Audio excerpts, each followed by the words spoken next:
हरियाणा में पहली बार कैबिनेट बैठक दिल्ली से सटे साइबर सिटी गुरुग्राम में आयोजित की गई। इसको लेकर प्रशासन ने लघु सचिवालय के आसपास सुरक्षा के पुख्ता इंतजाम किए थे।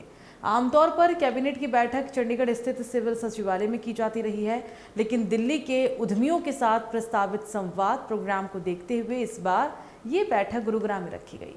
मंत्रिमंडल की बैठक के बाद प्रेस वार्ता में बताया गया कि हरियाणा कैबिनेट की बैठक में हरियाणा विधानसभा का विशेष सत्र बुलाने का निर्णय लिया गया है। एक दिवसीय विशेष सत्र आगामी 27 अप्रैल को होगा। हरियाणा क्लेरिकल सर्विस बिल 2026 विधानसभा के स्पेशल सत्र में लाया जाएगा।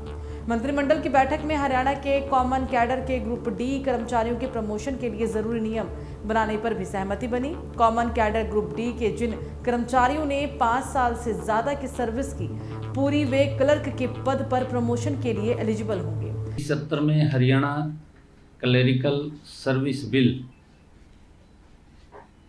2026 लाया जाएगा। आज की कैबिनेट की बैठक में कॉमन कैडर के ग्रुप डी के कर्मचारियों के प्रमोशन के लिए जरूरी नियम बनाने पर आज सहमति बनी है।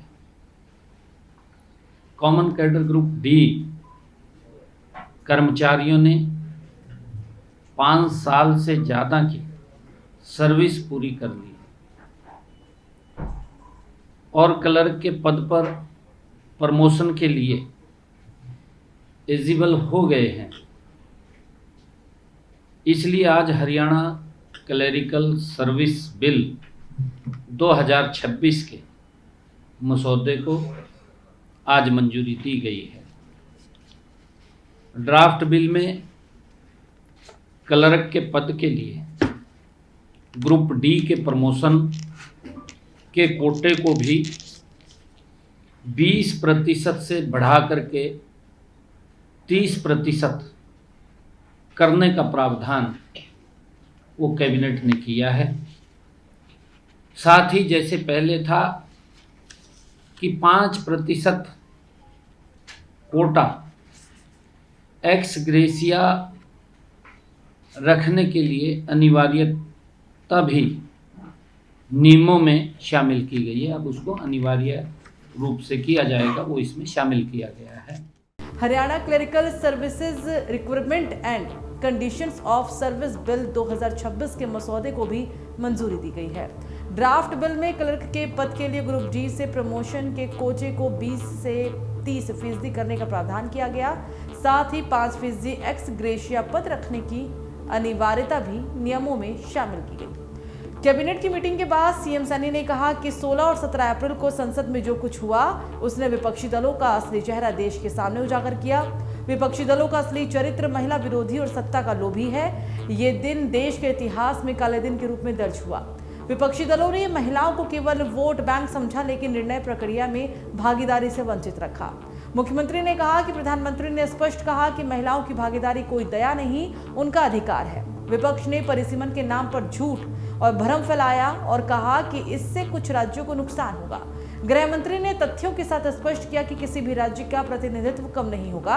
आने वाले समय में महिलाएं अपने वोट की ताकत से महिला विरोधी दलों को करारा जवाब देंगी। चलिए बात अब करेंगे पंजाब की। पंजाब में अब खेती में बदलाव और टिकाऊ तरीके अपनाने की ओर बड़ा कदम बढ़ा रहा है। मुख्यमंत्री भगवंत सिंह मान की कोशिशों से उनकी नीदरलैंड्स यात्रा के दौरान बासमती चावल के लिए एक सेंटर ऑफ एक्सीलेंस बनाने का फैसला हुआ है। इसका मकसद किसानों की आय बढ़ाना और गेहूं धान पर ज्यादा निर्भरता को कम करना है।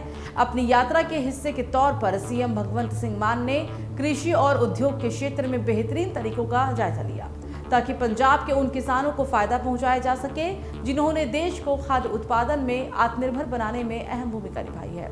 सीएम ने कहा कि राष्ट्र की खातिर पंजाब के किसानों ने राज्य की उपजाऊ जमीन पर और जल संसाधनों का अत्यधिक दोहन किया है, जिससे अब गेहूं धान के फसल चक्र से हटकर दूसरे विकल्पों को अपनाना बेहद जरूरी हो गया है। उन्होंने बताया कि राष्ट्र के हित में राज्य के किसानों ने अपनी एकमात्र उपलब्ध प्राकृतिक संपदा यानी कि उपजाऊ जमीन और पानी का अत्यधिक दोहन किया है, जिसके चलते आज की सबसे बड़ी जरूरत यह है कि किसानों को गेहूं धान के चक्र से बाहर निकाला जाए। उन्होंने कहा कि इस उद्देश्य के लिए राज्य में फसल विविधीकरण को बढ़ावा देने की सख्त जरूरत है और इस नेक काम में नीदरलैंड राज्य की काफी मदद कर सकता है।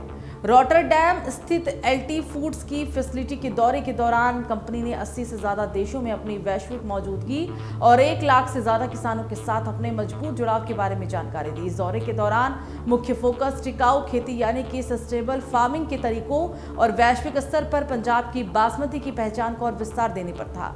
सीएम भगवंत सिंह मान ने कहा कि हमें टिकाऊ खेती की जरूरत है, जिसमें अंतर्राष्ट्रीय मानकों को पूरा करने और वैश्विक बाजार में बासमती चावल को बढ़ावा देने के लिए कीटनाशकों का इस्तेमाल कम करना भी शामिल है। इस चर्चा के बाद एलटी फूड्स ने पंजाब में बासमती चावल के लिए एक सेंटर ऑफ एक्सीलेंस यानी कि स्थापित करने पर भी अपनी सहमति दी। साथ ही निश्चित खरीद और कम कीटनाशक वाली खेती के लिए एक पायलट प्रोजेक्ट शुरू करने पर भी राजी हो गई।